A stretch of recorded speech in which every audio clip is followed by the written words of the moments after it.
down, I know you got me, baby. Assalamualaikum warahmatullahi wabarakatuh. Halo teman-teman semua, welcome to back my video. Baiklah, di sini saya akan membuat tugas UAS dari mata kuliah kurikulum fisika SMA dengan dosen pengampu Bapak Abid Fathur Rahman, SPD MSI PhD. Teman-teman pernah nggak sih kalian jalan dari kelas ke kantin, lurus aja nggak belok-belok? Pasti pernah kan, apalagi izinnya ke WC tapi malah ke kantin. Dan kecepatan jalan kamu itu stabil. Nah, tanpa kamu sadari, kamu telah melakukan gerak lurus beraturan loh. Yuk kita bahas bareng gimana fisika bikin jalan kaki kamu jadi makin keren. Sebelumnya, kalian tahu nggak sih apa itu gerak? Gerak itu sederhana banget. Benda berubah posisi terhadap titik acuan dalam waktu tertentu, maka itu disebut dengan gerak. Kalau geraknya lurus tanpa belokan, maka itu disebut dengan gerak lurus. Dan kalau kecepatannya konstan, itu disebut dengan gerak lurus beraturan atau biasa disingkat dengan GLB. Gerak lurus adalah gerak suatu benda dalam lintasan lurus. Sederhana kan? Tapi jangan salah, gerak lurus mempunyai banyak cerita di baliknya. Pernahkah kamu memperhatikan bagaimana mobil melaju di jalan raya? Nah, itu adalah contoh dari gerak lurus. Di dalam fisika, kita membedakan gerak ini menjadi dua jenis utama. Yang pertama, gerak lurus beraturan, dan yang kedua yaitu gerak lurus berubah beraturan. Yang pertama yaitu gerak lurus beraturan atau biasa disingkat dengan GLB. GLB memiliki ciri khasnya loh. Benda bergerak dengan kecepatan tetap alias konstan, nggak ada percepatan dan juga nggak ada perlambatan. Contohnya mobil yang melaju di jalan tol dengan kecepatan tetap 80 km per jam.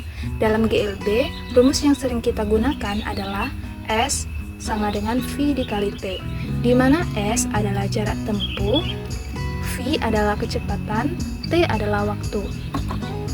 Dalam grafik GLB, ada ciri khasnya loh. Yang pertama, grafik posisi terhadap waktu berbentuk garis miring, dan grafik kecepatan terhadap waktu berbentuk garis horizontal. Selanjutnya, kita masuk ke gerak lurus berubah beraturan atau GLBB.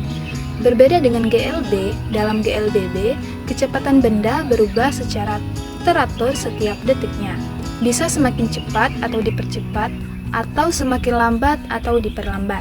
Contohnya, saat mobil yang baru menyala, perlahan menambah kecepatannya dari 0 hingga 60 km per jam dalam 10 detik.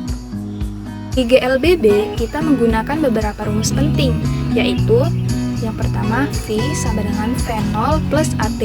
Yang kedua, S sama dengan V0 T ditambah setengah AT kuadrat.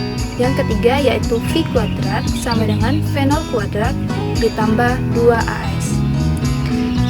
Yang dimana V0 adalah kecepatan awal, V adalah kecepatan akhir, A adalah percepatan, T adalah waktu, dan S adalah jarak tempuhnya. Grafiknya juga beda loh. Yang pertama, untuk percepatan tetap, grafik kecepatan terhadap waktu akan membentuk garis lurus miring tapi naik. Sedangkan grafik posisi terhadap waktu akan membentuk kurva. GLBB ini kayak waktu kamu lagi ngejar bus yang udah hampir jalan. Kamu mulai dari jalan biasa, terus lari makin cepat. Nah, kecepatannya nambah terus. Itu adalah GLBB. Yuk coba tebak. Bola dijatuhkan dari ketinggian tertentu, GLB atau GLBB? Yang kedua, sepeda melaju di jalan datar dengan kecepatan tetap. Itu GLB atau GLBB guys? Silakan dijawab ya.